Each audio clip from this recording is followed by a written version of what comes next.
Alors, c'est France qui m'a convaincue de venir ici aujourd'hui pour témoigner de ce que mon père a fait, mais de ce que mon père était, parce qu'il est décédé. Fait que j'essaie de vous faire ça le plus honnêtement possible, parce que c'est quand même un homme de son époque qui travaillait beaucoup, qui était très peu à la maison. Et puis, on avait une famille. J'ai 4 grands frères, moi. 4. On est 5 enfants, puis on suit. On a 14 mois de différence. Fait que, en tout cas, comptez ça comme vous voulez, un arrière de l'autre. Ça en fait plusieurs aux couches en même temps. Ça fait que c'était rock'n'roll. Mais j'ai quand même connu mon père à travers sa profession. J'allais souvent à son bureau et tout ça. Puis, je suis devenue architecte à travers lui, en quelque part. Ça fait que France m'a demandé, c'est ça que je vais vous présenter, de sortir 3-4 projets qui m'ont marqué ou que j'aime. Fait que c'est ce que je vais vous présenter. Puis après les 3-4 projets, avec un peu d'histoire, je vais m'asseoir avec France, puis elle va me poser des questions, parce que je ne suis pas très bonne dans les grandes présentations. Ben, pas très bonne. Il faut prendre le temps. OK. Voilà. Bon. On l'a vu, celle-là, aujourd'hui. Mais elle est quand même marquante. On ne résidait pas très loin. Ma résidence était au pied du Mont-Jacob, dans le quartier. Alors, elle fait partie de ma mémoire de petite fille. Et puis, ce que j'aime énormément dans ce projet-là, c'est l'expérience qu'on a quand on rentre dans ce bâtiment-là, c'est l'espèce de lumière. On sait que les lieux, les églises sont des lieux de spiritualité où on se retrouve, ou en tout cas, on se pose. Puis, tout est là pour se sentir bien, paisible. Fait que chaque fois que je rentrais là-dedans, mais de toute façon, chaque fois, disons qu'on va en Europe ou quoi que ce soit, je rentre dans une cathédrale, je trouve des exploits architecturaux exceptionnels que je vois tout le temps dans ces bâtiments-là cultes. Puis aussi, c'est comment on se sent dans ces bâtiments-là. Tu peux pas être indifférent. Si tu es excité, tu vas te calmer. Ça fait son effet. Alors, c'est un de mes projets préférés. Très différent de l'autre. J'ai pas pris le HIJ, le bunker, mais j'ai pris la bibliothèque Bon-Enfant, Université Laval. C'est là où le cours d'architecture se donne, donc je l'ai vécu beaucoup. Puis, j'ai aimé ce bâtiment-là, j'ai aimé les espaces. Il y avait encore, là, il y a des architectes là, qui ont sûrement fait ton cours là. Il y en a des grands espaces qui donnent de la place pour se poser, puis on n'est pas gêné d'entreprendre une conversation parce qu'il y a du monde qui passe. Là, ça fait qu'on en a aussi dans ce bâtiment-là. Puis, l'école d'architecture, ça se donnait à dernier étage. Alors, on avait une vue, malgré les meurtrières, qu'on peut dire, là, ça nous permettait, on se promenait dans ce grand espace-là, puis on pouvait voir le campus de différentes façons, un peu à Le Corbusier. Le Corbusier, il avait toujours tendance à encadrer des fois une vue qui devenait comme un tableau, puis qui changeait selon la lumière du jour ou quoi que ce soit. Fait que j'avais toujours l'impression, quand je me promenais dans le haut, tu découvrais un autre bout de pays. J'aimais ça. Alors, l'autre chose aussi que j'aime dans ce bâtiment-là, puis c'est très typique à mon père dans son architecture, il travaille beaucoup, beaucoup en collaboration avec les ingénieurs. Je me souviens d'avoir vu... c'est Evans Fernand, les ingénieurs qui étaient Beaulieu, Poulain-Robitaille, à l'époque BPR, à esquisser, à essayer de tout intégrer ça pour que ce soit harmonieux, que ce soit intégré, pour mettre en valeur aussi l'architecture. Alors, si on voit ça, par soleil, fait qu'il y a de l'ingénierie qui se mêle à l'architecture. Et puis, ça met en valeur, c'est une bibliothèque. Alors, ces grands éléments verticaux-là, ils étaient couverts par des pare-soleils qui faisaient que quand tu étais à l'intérieur, tu n'étais pas dérangé non plus par le soleil quand tu étais dans ta bibliothèque. Ça fait que j'aime ce projet-là beaucoup, pour ces raisons. Puis, Bon, celui-là, France en a parlé tout à l'heure, c'est le campus Notre-Dame-de-Foix. C'est en fait, pourquoi je l'aime, c'est que à Québec, tu avais 2 firmes d'architectes qui étaient principales, qui construisaient beaucoup. C'était Gauthier-Guitteroy, puis Saint-Gelais-Tremblay-Bélanger, ou Saint-Gelais-Tremblay-Tremblay, le dépendamment de l'année. Puis ça, c'est Jean-Marie Roy, qui est un architecte que mon père... il y avait beaucoup d'estime pour Jean-Marie. Puis ce projet-là, ils l'ont fait ensemble. C'est un projet d'ensemble avec différents bâtiments. C'est un campus. Puis Jean-Marie avait installé des règles. Tous les bâtiments sont blancs. Puis je me souviens, quand on allait se promener là, c'était tellement beau, là. Puis surtout quand, tu sais, on l'a vu, là, il y avait beaucoup d'espace de gazon, là, tu sais, c'était très étendu comme campus. Alors, quand c'était l'été, là, c'était très, très vert, puis tu avais ces bâtiments-là blancs qui ressortaient, puis tu avais le ciel bleu, c'était beau. Fait que c'est un que j'aime. Puis, ça, je voulais en parler parce que j'ai toujours été impressionnée. Expo 67, on s'en souvient. Je ne sais pas si vieille quand même, je me promenais sur les épaules de mon père. J'étais le bébé, hein, c'est que... Puis, il avait participé à la conception du pavillon du Canada. Puis, comment il est arrivé à se glisser dans l'équipe qui a été sélectionnée, c'est justement tout ce qu'il avait fait ici au Saguenay, ces églises, Saint-Raphaël et tout ça, qui faisait qu'il se démarquait. Et la firme avec qui on fait équipe, bien, ils sont venus chercher ce Saint-Gelais-là qui était si ingénieux, innovant, créatif. Fait que je m'en souviens, j'étais tout jeune, j'avais 4 ans, 3 ans. Mais je m'en souviens encore. Je disais, papa, t'as fait ça? Papa, ça marque quand même. Bon, là, je reviens un petit peu. C'est évidemment les choses qui nous marquent beaucoup, c'est les lieux qu'on occupe. Alors, ça, c'est le chalet familial. Et puis, il est très marquant, puis c'est... Moi, je pourrais dire, 1976, ce chalet-là, mon père a décidé qu'il nous montrait comment on faisait pour construire quelque chose. Alors, ça a duré tout l'été. Je ne dis pas les fondations, des choses comme ça qu'on n'a pas fait, mais ce chalet-là a été construit avec mon père, mes 4 frères. Puis moi, ben, j'étais plus... j'ai frappé quelques clous, là, mais j'étais un petit peu plus jeune. Mais ça a été vraiment construit avec mon père et mes 4 frères, moi aussi, qui faisais partie de la gang. Et puis, c'est sûr, on était accompagnés de quelqu'un qui était un petit peu plus expert en chantier construction. C'était quelqu'un qui travaillait au bureau de mon père. Je ne me souviens plus de son nom. Fait que c'est remarquable parce qu'encore aujourd'hui, il appartient à la famille. Puis, 3 de mes frères... On vient de l'agrandir. C'est qu'on l'a construit, on l'agrandit, on l'occupe encore aujourd'hui. Il y a toujours conçu des espaces ou des lieux qui favorisent l'échange. Puis c'est la même chose pour les résidences. Il y a toujours de la lumière, il y a toujours de l'espace pour échanger, puis le monde aime ça vivre dedans. C'est remarquable.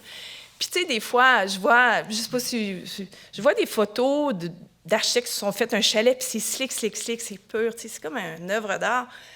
Des fois, j'aimerais ça aller mettre la photo à côté où le chalet de mon père, il est plein de monde, tu sais, puis il est vivant. Fait que c'est ce que faisait mon père beaucoup dans ses réalisations. Et puis, bien, ça, c'est la vie, tu sais, ça génère, c'est ma famille, c'est la vie que STGM, pas que STGM, excusez, que mon père, tu sais, c'est sa descendance. Puis, on vit encore dans ces bâtiments. Et voilà, c'était mes projets préférés. Merci.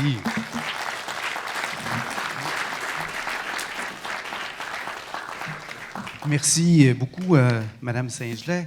Je pense qu'on l'aurait écouté encore plusieurs minutes. Oui, vraiment. Et c'est ce que nous allons faire, justement, mais dans un mode converse. Alors, j'invite Mme France Van Natem à s'asseoir avec vous pour que vous puissiez continuer cette discussion.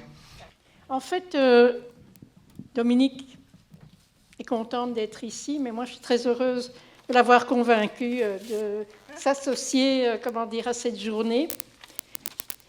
Dominique... Je pense que c'est une femme très occupée parce qu'elle a un grand bureau. Et, comment dire, si j'ai bien compris, dans ce bureau, c'est la personne qui organise les choses, qui met les gens en relation, qui fait en sorte que la machine fonctionne, et fonctionne très bien, puisque vous avez des grands mandats. Et, est-ce que je me trompe, vous avez le plan directeur de l'UQAM? Oui. Oui. Bravo.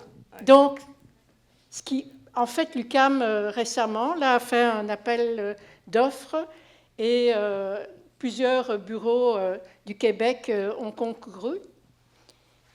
C'est vous travaillez, hein, c'est ça? Oui, c'est ça. Oui, c'est ça. Et vous allez utiliser mon étude patrimoniale, j'espère. Sûrement. Je vais aller m'informer. Comment dire, quand on Ils vont dit... l'utiliser.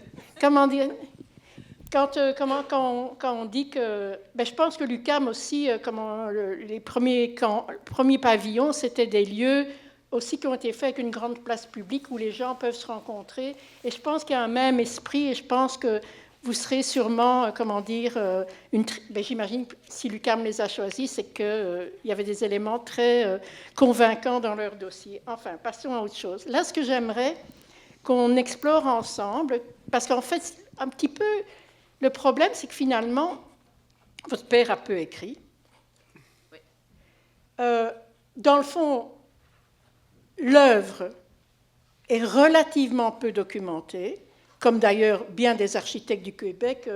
Paul-Marie Côté mériterait une monographie, il n'y en a pas assez, et des études sur l'architecture moderne, je ne sais pas s'il y en aura plus tard, en tous les cas, parce que les problématiques changent dans la recherche.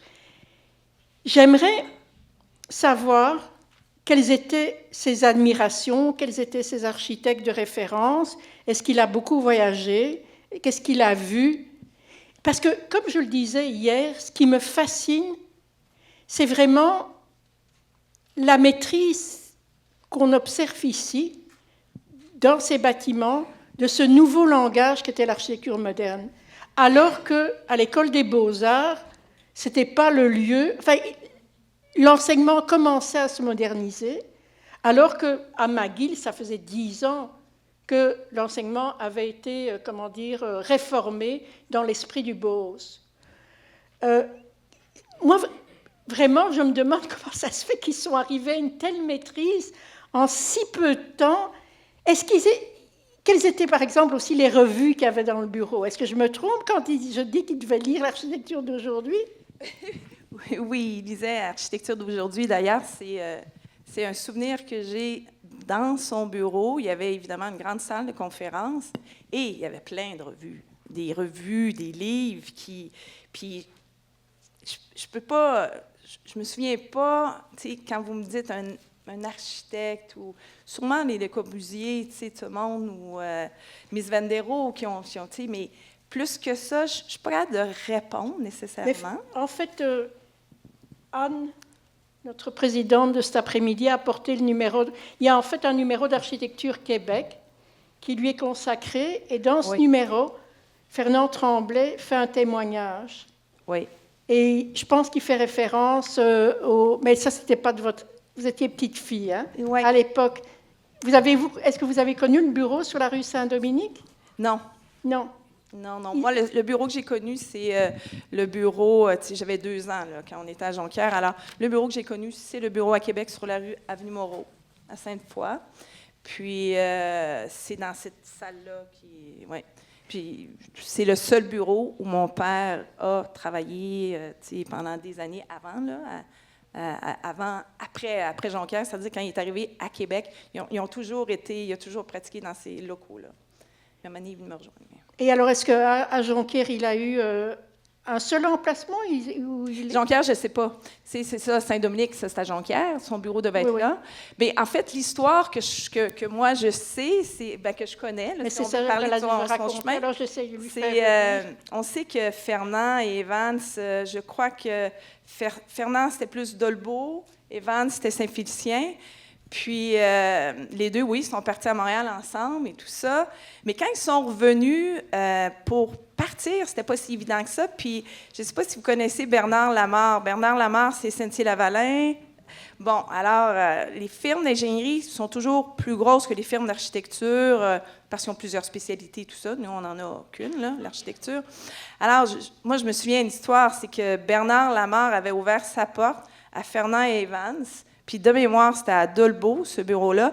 Puis c'est là qu'ils ont commencé à travailler ensemble, puis à faire leur parcours exceptionnel. Tu sais, c'est quand même exceptionnel, là. Deux petits gars du lac qui partent faire leur cours à Montréal, puis ils ne restent pas là-bas, ils reviennent ici, tu sais. Puis c'est ce que je disais tantôt à France, ce qui est le fun, c'est... tu ne peux pas être meilleur que ton client, là. Les clients qui ont eu ici pour faire ce qu'ils ont fait, c'est exceptionnel, je veux dire, c'est un rêve. Puis... Mais il faut laver le chapeau à Fernand et Evans parce qu'ils ont livré la commande. Quand là, tu te fais appeler pour faire le pavillon du Canada, Expo 67, c'est pas pire. Tu as dépassé un petit peu les frontières au niveau de la réputation. Je lève mon chapeau. Puis, comment ils ont fait ça? Je pense qu'ils l'ont fait avec beaucoup de passion. Puis, ils étaient très complémentaires dans leur architecture. Ils se challengeaient. Puis, c'est probablement pour ça qu'ils arrivaient à ces solutions-là, ces œuvres-là. Fait que c'est un petit peu son bout. Puis après ça, bon, un moment donné, ils ont déménagé, le bureau à Jonquière. Puis ça n'a pas été très long. Dès qu'ils ont signé le fameux Bunker, qui est critiquable, mais qui a quand même des belles choses. Ça vaut la peine d'aller voir ça. Tu as Jordi Bonnet là, qui a fait une super œuvre là-dedans. Puis là, j'ai oublié de vous montrer sur la photo du chalet tantôt. Justement, Jordi Bonnet, il a fait de mémoire, c'est Jordi Bonnet qui a fait à Saint-Raphaël. Puis on a il a sorti un bout. Nous autres, les enfants, on ne savait pas que c'était Jordi Bonnet. On casse ça. Oh, non. Mais on l'a récupéré, on l'a recollé, puis il était sur la photo. C'est qu'il est partout avec nous autres. OK, là, je m'égare. Mais... Non. OK, donc, ils ont commencé peut-être à Dolbeau, puis ils sont venus s'installer. Oui, Dolbeau, Jonquière, Québec. Ce qui m'a, en fait, je vais un peu aller je ne vais peut-être pas y aller de manière très linéaire, rationnelle. Ce que je ne savais pas, c'est que la bibliothèque Bon Enfant, dans le fond, c'est le même principe constructif que le bunker. Oui, parce que le bunker, c'était un ami, Marcel, qui est ingénieur là-dessus. Je les voyais, là, ils travaillaient. C'est vraiment tout intégré. Puis, tu sais, des fois, on a des conduits de mécanique, tu sais, pour faire passer à la mécanique, mais tout se passe par l'extérieur, puis après, ça se distribue dans les espaces. C'est quand même ingénieux, là. Puis ça gèle pas, puis ça fonctionne, puis 50 ans plus tard, ça marche encore. C'est quand même pas pire. Enfin... 50, je ne sais plus. Hein, oui, c'est ça. Ça, c'est une autre caractéristique de l'architecture moderne, c'est que la tectonique, c'est-à-dire l'expressivité architecturale fondée sur la technique, ça ne se limite pas à la structure, mais ça, chez certains architectes, et notamment Louis Kahn, c'est lui qui a commencé, ça implique aussi la mécanique. Et ça, autant le bunker que la bibliothèque Bon Enfant, ce sont des bons exemples. Et comment j'ai préparé la communication aujourd'hui, moi, il y a une chose que, on ne va pas s'attarder trop sur le bunker, on va revenir ici, au bunker que je trouve extraordinaire, je l'ai déjà dit à Sylvain, et que je pense que personne n'a compris, mais qui, dans le fond, n'est pas très loin de Brasilia. C'est que le bunker, il y a eu beaucoup, j'ai travaillé sur le dossier, parce que j'ai fait un article pour une revue française, Institut, sur pourquoi l'architecture moderne est-elle mal aimée. Puis j'ai pris deux exemples, Milton Park et la colline parlementaire à Québec. Et donc au départ, c'était une tour, puis finalement, ça a été un bâtiment assez horizontal. Et ce qui est extraordinaire dans ce bâtiment, c'est que la tête du bâtiment, c'est le Conseil des ministres, qui en fait est l'exécutif, qui dialogue avec le Parlement de Québec avec le législatif et qui dialogue avec les plaines d'Abraham. Je trouve ça merveilleux. Je trouve ça d'une force, d'une puissance. Mais malheureusement, Bernard Landry a déménagé le cabinet des ministres et l'a mis dans un bâtiment quelconque, peut-être plus proche du Parlement. Mais je trouve ce geste-là, d'une puissance. Oui, puis moi, je suis jamais allée, mais j'ai vu des photos de la salle Oui, des oui, ministres. Tu sais, hein? T'es allée, Sylvain? Moi aussi, je suis allée. Tu sais, quand tu rentres là, tu peux pas avoir, tu sais, être saisi un peu de ce que cet espace-là te donne. Là. Ça vaut la peine d'aller voir ça. Là. Ah non, il y a beaucoup de, tu sais, les architectes. En fait, l'architecture que j'apprécie, c'est l'architecte qui propose une expérience, tu sais, des sentiments, OK, après, on peut aller dans plus l'esthétisme, mais c'est discutable, ça dépend de vos goûts et tout ça, puis bon. Mais l'expérience, puis ce que ça donne, c'est remarquable, puis on en trouvait ça, beaucoup de ces sentiments-là quand je rentrais dans les bâtiments que mon père a conçus. Même, c'est sûr qu'aujourd'hui, je suis un petit peu pas émotive, je ne me suis pas mis à pleurer, là. Mais quand même, tu sais, le grand hall qu'il y a ici est exceptionnel. Là, je vois la petite photo de mon père qui est là. J'apprécie beaucoup. Alors, en fait, il reste 10 minutes à nos échanges, mais en fait, je veux offrir peut-être la chance aux gens dans la salle de poser une question. On pourra alterner avec des interventions de votre part. Alors, est-ce qu'il y a des questions, commentaires pour Mme Saint-Gelais? Ah oui, à l'arrière, j'arrive à l'instant. Donc, vous nommez en début d'intervention, s'il vous plaît. Merci. Anne Rioux. En fait, j'ai une question sensorielle. On a une occasion de vous avoir là. Donc, dans l'espace ici, avec mon regard, si vous regardez le plancher, tous les endroits que vous avez nommés, Madame Van Latten, vous avez nommé la plasticité du béton. Vous avez parlé des lieux de regroupement. Et quand on regarde le cégep, que ce soit l'espace des Pas perdus, que ce soit ici ou la salle François Bassard, on a toujours un béton qui a été texturé comme si on venait donner cet environnement-là plastique et non pas léché aux endroits qui seraient partagés, communautaires. Puis la photo derrière vous montre aussi ce genre de texture-là qui a été utilisé à l'extérieur autour d'une place centrale qui est devenue un jardin, je pense maintenant. Donc, c'est comme le même langage, alors que l'élément très vertical, il est très épuré. Est-ce que Evans Saint-Gelais travaillait avec des maquettes? Oui.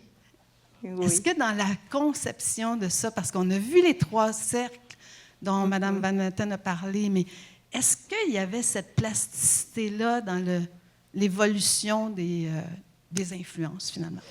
Bon, j'ai vu des maquettes, j'en ai vu, mais je ne sais pas, il travaillait, mais pas tant que ça avec les maquettes. Il était très habile avec son crayon, là, je dirais. Mais il travaille, tu sais, tous les matériaux qu'il a utilisés, c'est sûr, il y a le béton, il y a le granit, très durable, hein?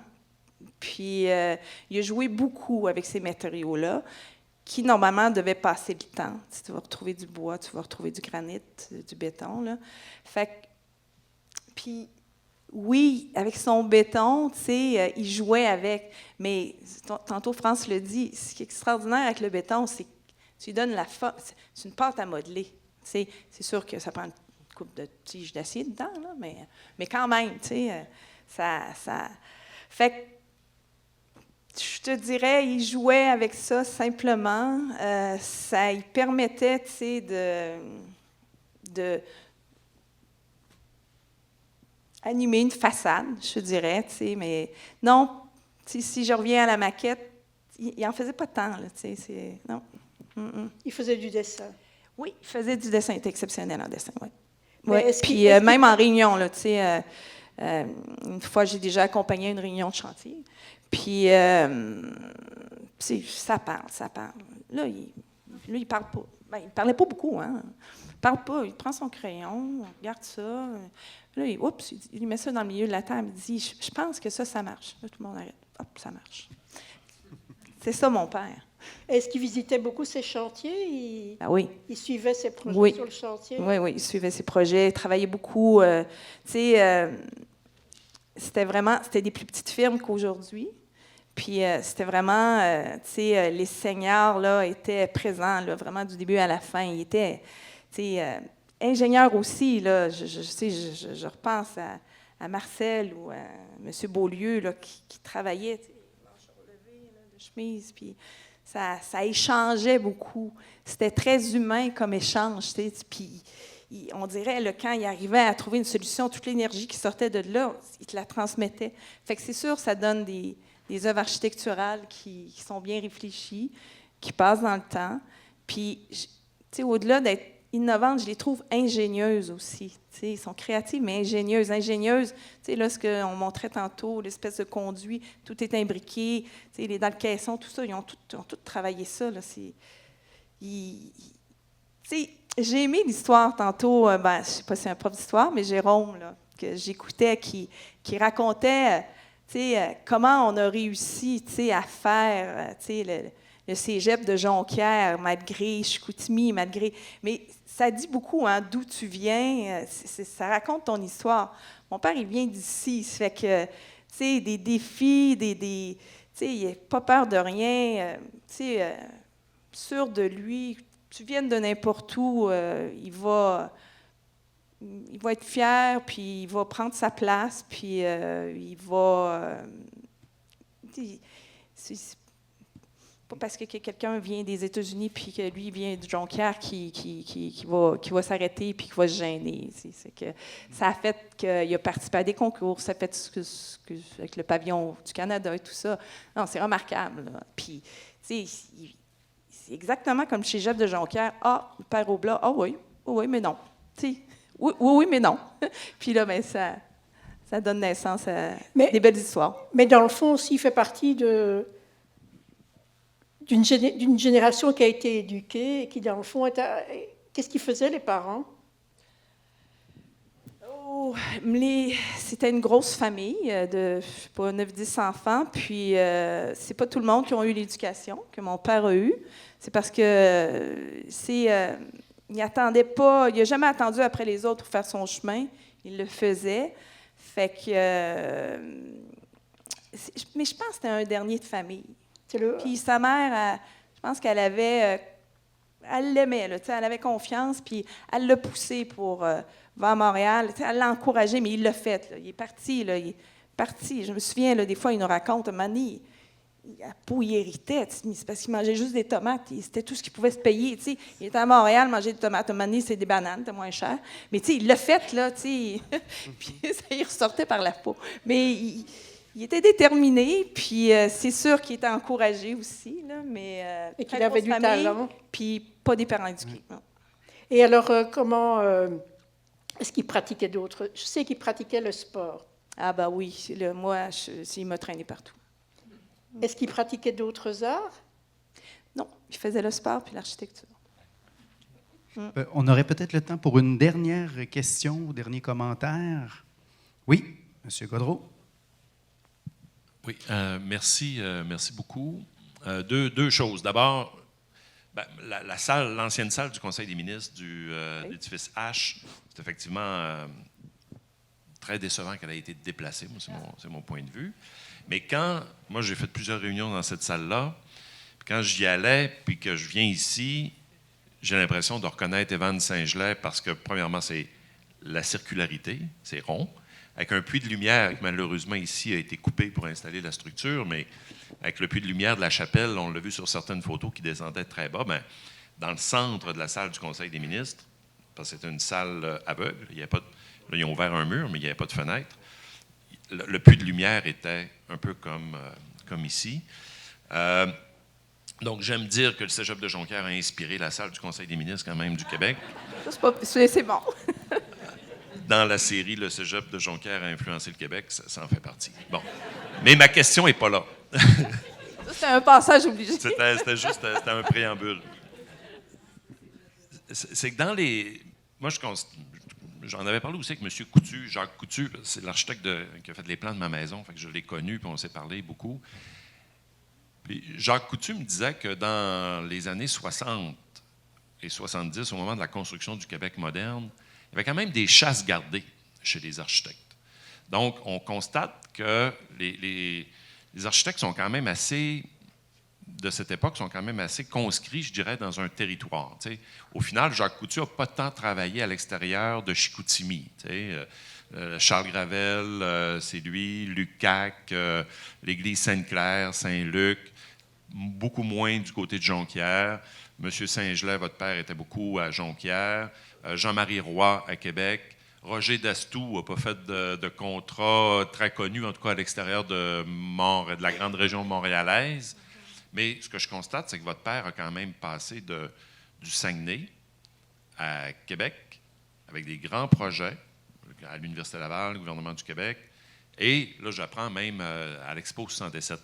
Donc, comment a-t-il pu casser cette espèce de chasse gardée que les autres architectes maintenaient ou auxquels ils étaient eux-mêmes condamnés d'une certaine manière? Peut-être que je me trompe dans mon analyse, mais M. Coutu m'avait témoigné de ça.